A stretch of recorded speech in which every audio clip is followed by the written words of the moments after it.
Quel est le bilan d'un important incendie à Val-d'Or et devons-nous nous préoccuper du possible retour de GNL Québec? Voilà les questions qu'on s'est posées pour vous.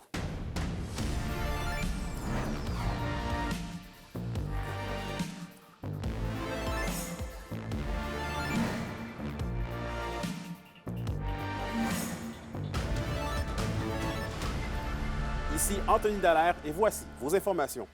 On débute le bulletin avec une bien triste nouvelle. Un incendie jugé suspect a endommagé sérieusement un bâtiment en construction du côté de Val-d'Or. Il s'agit du futur projet de logement de transition du Centre d'amitié autochtone. C'est vers 2 heures cette nuit que les autorités ont été appelées à se rendre sur les lieux d'un incendie sur la 4e avenue. Le brasier aurait aussi touché une roulotte de chantier. Et même si les flammes étaient importantes, elles ont été maîtrisées rapidement par les pompiers et personne n'a été blessé. Le projet de 23 logements mis en œuvre par le Centre d'amitié dans le but d'aider la population autochtone vulnérable, notamment les ex-détenus en attente de réintégration complète dans la société ou les jeunes personnes issues d'un milieu familial difficile. Une enquête est donc ouverte par la Sûreté du Québec afin de comprendre les causes et circonstances du drame. On écoute Édith Cloutier, la directrice générale du Centre d'amitié autochtone. Les dommages sont quand même importants, même si ça ne paraît pas de l'extérieur, mais il y a des dommages à l'intérieur qui clairement nous laissent comprendre qu'on ne respecte plus l'échéancier. On devait aménager des locataires à partir de cet automne 2025. Maintenant, on est devant un échéancier inconnu, malheureusement. Mais pour nous, c'est clair que ce projet-là va voir le jour. On a travaillé trop fort pour en arriver là où on est. C'est un besoin réel dans la communauté d'avoir du logement de transition pour des populations vulnérables. Et on est déjà, nous, dans l'action à tout structurer, je dirais, l'offre de services, à concevoir vraiment toutes les grilles des critères d'admissibilité. D'ailleurs, au vu des circonstances nébuleuses de l'affaire, l'entreprise de construction KG2, responsable du chantier, offre une récompense. 5 000 $ seront remis à toute personne détenant de l'information pertinente qui pourrait permettre l'arrestation d'un coupable. Et dans le secteur de l'énergie maintenant, le projet GNL Québec, qui prévoyait notamment des gazoducs reliant le nord de l'Ontario et la ville de Saguenay et qui aurait passé sur le territoire de l'Abitibi-Témiscamingue, regagne de l'intérêt ces jours-ci. Et Félix, qu'est-ce qui se dit sur le dossier présentement? Eh bien, Anthony, comme relayé dans un article du Devoir, avec un risque de guerre commerciale avec les États-Unis, des élus à Ottawa ont défendu au cours des derniers jours la relance des projets controversés comme GNL Québec afin d'être moins dépendants du gaz et du pétrole des États-Unis. Et à Québec, les élus ne semblent pas fermés à l'idée, même si un rapport du BAP avait forcé l'arrêt du projet en juillet 2021. Et Anthony, un regain d'enthousiasme pour le projet ne plaît pas à certaines associations environnementales, comme Action Boréale. On écoute le président Henri Jacob. En fait, d'abord, il y a la traversée de toute l'Abitibi-Témiscamingue, de la Mauricie et le Saguenay-Lac-Saint-Jean, d'un pipeline qui va détruire, je pense, c'est sur à peu près 100 mètres de distance, toute la forêt. On va installer un pipeline. Et en 2017, il y a eu 170 accidents liés directement au pipeline, dont des explosions, etc. Fait que c'est rien de sécuritaire. Mais c'est surtout, ça va être de traverser des territoires qui, présentement, sont encore assez vierges, qui va faire en sorte qu'on va enlever ça à la faune. On va créer des accès encore pour les motorisés, etc.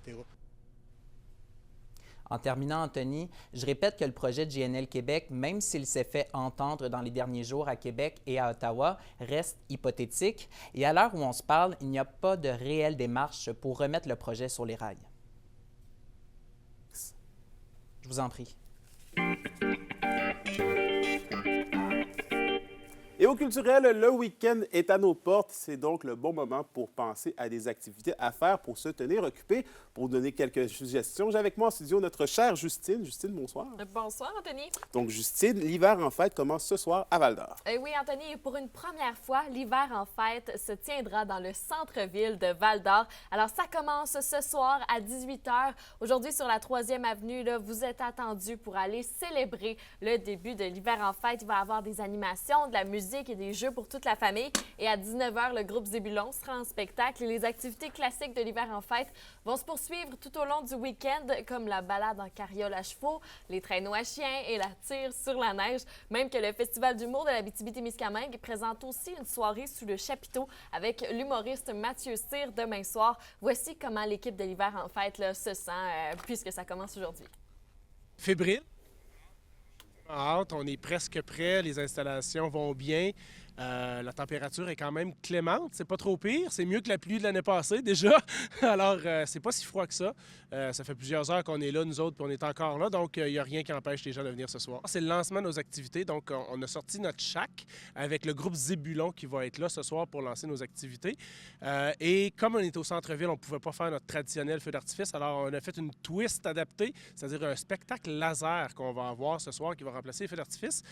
Je ne l'ai pas vu en vrai, mais ça a l'air vraiment assez incroyable. Donc, on espère que les gens vont être au rendez-vous, comme au feu d'artifice, pour venir voir cette nouveauté-là ce soir. Les gens, même s'ils ne sont pas de Val-d'Or, peuvent venir. C'est gratuit. L'accès est gratuit. La plupart de nos activités sont gratuites. Donc, on espère qu'il y ait du monde pour remplir la 3e avenue. Très intéressant. À Rouyn-Noranda, maintenant, ce soir, 20h, l'Agora présentera le spectacle « Je viendrai moins souvent » de l'artiste montréalaise Camille Paré-Poirier. Oui, et dans ce spectacle, la créatrice se questionne vraiment sur la notion de soins et sur les différentes expériences parfois contradictoires de la réalité de proche aidante. Camille a 22 ans quand elle emménage à Montréal et sa grand-mère Pauline en a 91 quand elle entre en CHSLD. Chacune vit parallèlement un déracinement, une perte de repères. Alors Camille enregistre ses visites et collecte les paroles de Pauline. Vous pourrez découvrir tout ce qu'elle a retenu dans ce spectacle ce soir, qui est dédié à la mémoire de la dramaturge abitibienne Margot Lemire. Encore plein de belles suggestions pour nous. Merci beaucoup, Oui. Justine. Merci, bon week-end. Anthony. Bon week-end.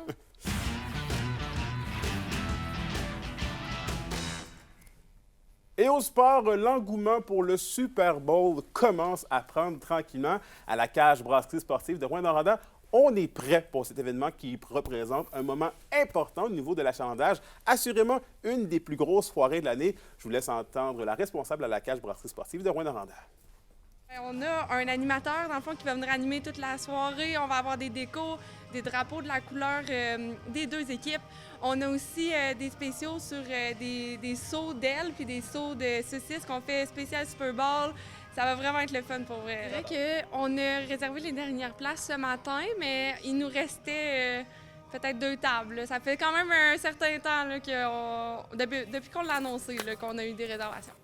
Et dans la LHJMQ, les Huskies de Rouyn-Noranda s'imposent pour une 2e fois de suite en surtemps. Ils ont défait par la marque de 6-5 en fusillade les Cataractes de Shawinigan.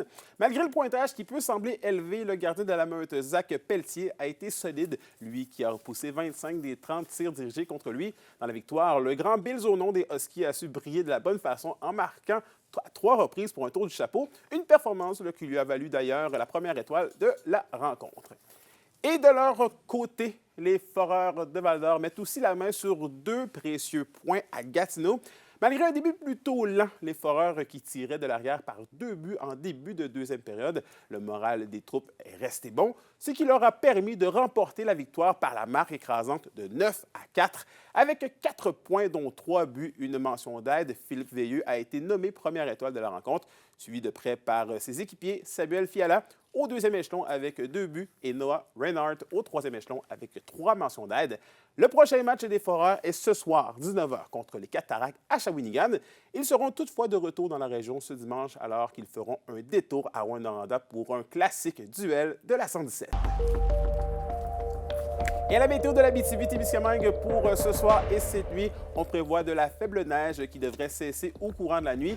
Les minimums devraient se situer entre moins 17 degrés Celsius et moins 18 degrés Celsius.